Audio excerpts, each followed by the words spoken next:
Hello, I'm Shelbie Stoll, and I am going to be reading Rosie, Revere, Engineer by Andrea Beatty, illustrated by David Roberts.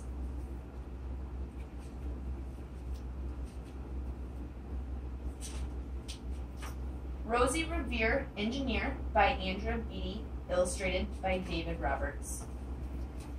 This is the story of Rosie Revere, who dreamed of becoming a great engineer. In Lila Greer's classroom at Blue River Creek, young Rosie sat shyly, not daring to speak. But when no one saw her, she peeked in the trash for treasures to add to her engineer's stash. And late at night, Rosie rolled up her sleeves and built in her hideaway under the eaves. In her attic, the moon high above, dear Rosie made gadgets and gizmos she loved. And when she grew sleepy, she hid her machines far under the bed where they'd never been seen. When Rosie was young, she had not been so shy. She worked with her hair swooping over one eye and made fine inventions for uncles and aunts, a hot dog dispenser and helium pants. The uncle she loved was Zookeeper Fred. She made him a hat to keep the snakes off his head.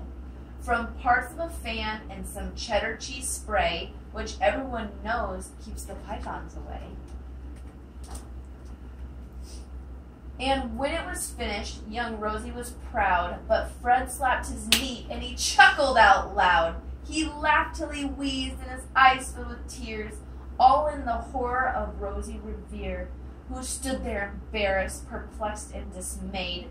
She looked at the cheese hat and then looked away. "I love it," Fred hooted. "Oh, I truly do."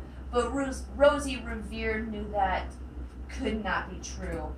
She stuck the cheese hat on the back of her shelf, and after that day kept her dreams to herself. And that's how it went until one autumn day, her oldest relation showed up for a stay. Her great-great-aunt Rose, who was a true dynamo, who worked building airplanes a long time ago, she told Rosie tales of the things she had done and goals she had checked off her list one by one. She gave a sad smile as she looked to the sky. "The only thrill left on my list is to fly. But time never lingers as long as it seems. I'll chalk that one up to an old lady's dreams."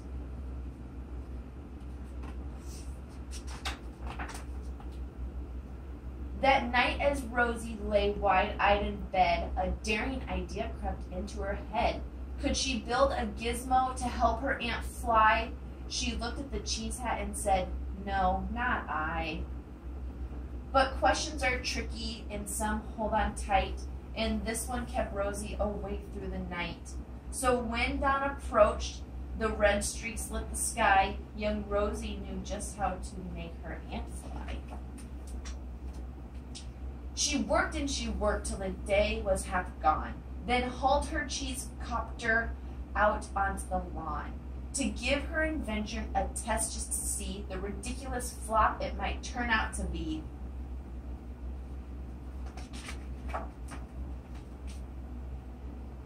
Strapped into the cockpit, she flipped on the switch.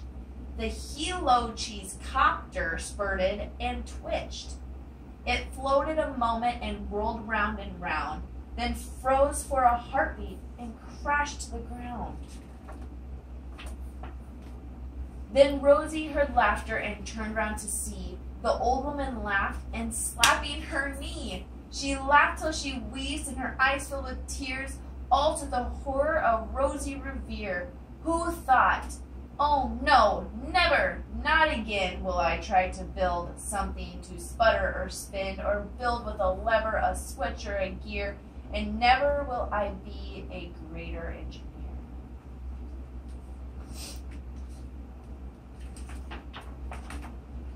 She turned round to leave, but then great-great-aunt Rose grabbed a hold of young Rosie and pulled her in close, and hugged her and kissed her and started to cry. "You did it! Hooray! It's the perfect The great flop is over. It's time for the next. Young Rosie was baffled, embarrassed, perplexed. I failed, said dear Rosie. It's just made of trash. Didn't you see it? The cheese copter crashed. Yes, said her great aunt. It crashed. That is true. But first, it did just what it needed to do. Before it crashed, Rosie, before that, it flew. Your brilliant first flop was a raging success. Come on, let's get busy. On to the next. She handed a notebook to Rosie Revere, who smiled at her aunt as it all became clear. Life might have its failures, but this was not it. The only true failure can come if you quit.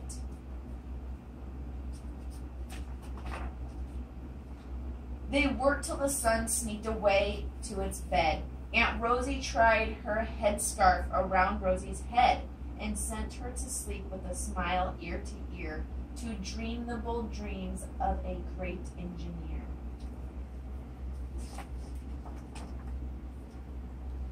At Blue River Creek, all the kids in grade 2 built gizmos and gadgets and doohickeys too. With each perfect failure, they all stand and cheer, but none quite as proudly as Rosie Revere. The end.